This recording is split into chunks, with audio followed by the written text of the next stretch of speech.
Hi, sweetheart. We are reading in chapter 11 of the text, God or the Ego, and we are in section 8, the problem and the answer.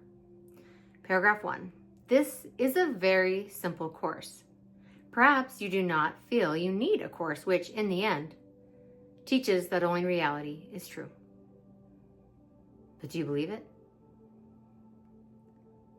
When you perceive the real world, you will recognize that you did not believe it. Yet the swiftness with which your new and only real perception will be translated into knowledge will leave you but an instant to realize that this alone is true, and then everything you made will be forgotten. The good and the bad, the false and the true, for as heaven and earth become one, even the real world will vanish from your sight. The end of the world is not its destruction, but its translation into heaven.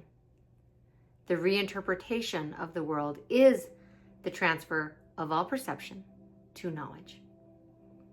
The Bible tells you to become as little children. Little children recognize that they do not understand what they perceive, and so they ask what it means. Do not make the mistake of believing that you understand what you perceive, for its meaning is lost to you. Yet the Holy Spirit has saved its meaning for you. And if you will let Him interpret it, He will restore to you what you have thrown away. Wow. Yet while you think you know its meaning, you will see no need to ask it of Him. Wow. Let's pause and talk about that. So here the text is saying that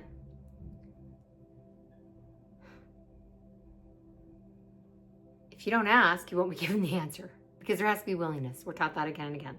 Ask and you shall receive. But you're not going to ask if you think you know its meaning. Think about throughout the day how often we don't even stop to question our thoughts. We don't even stop to question our perceptions, our judgments, our grievances. They're just, we believe they're real.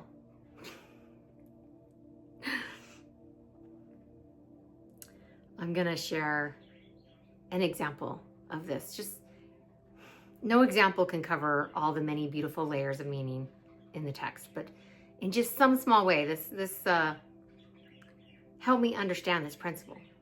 I had a friend call me and say, I just broke up with my boyfriend. He did all these horrible things to me. And I said, well, what happened? And as she told me, it became really obvious to me that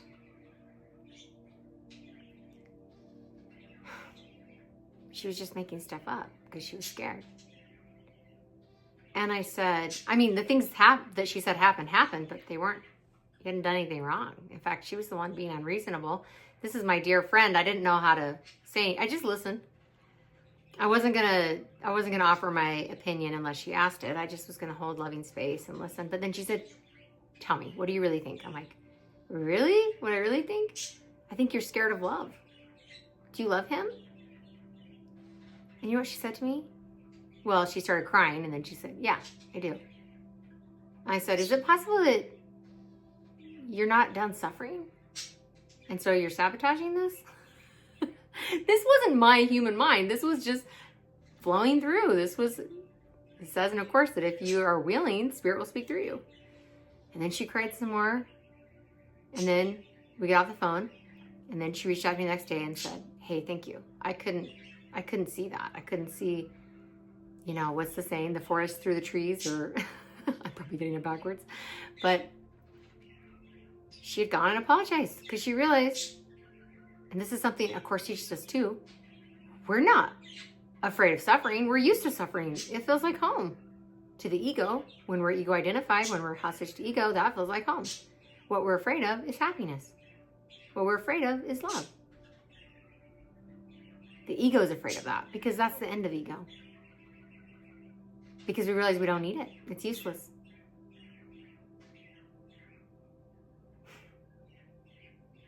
This is a very simple course. Perhaps you do not feel you need a course which in the end teaches that only in reality is true.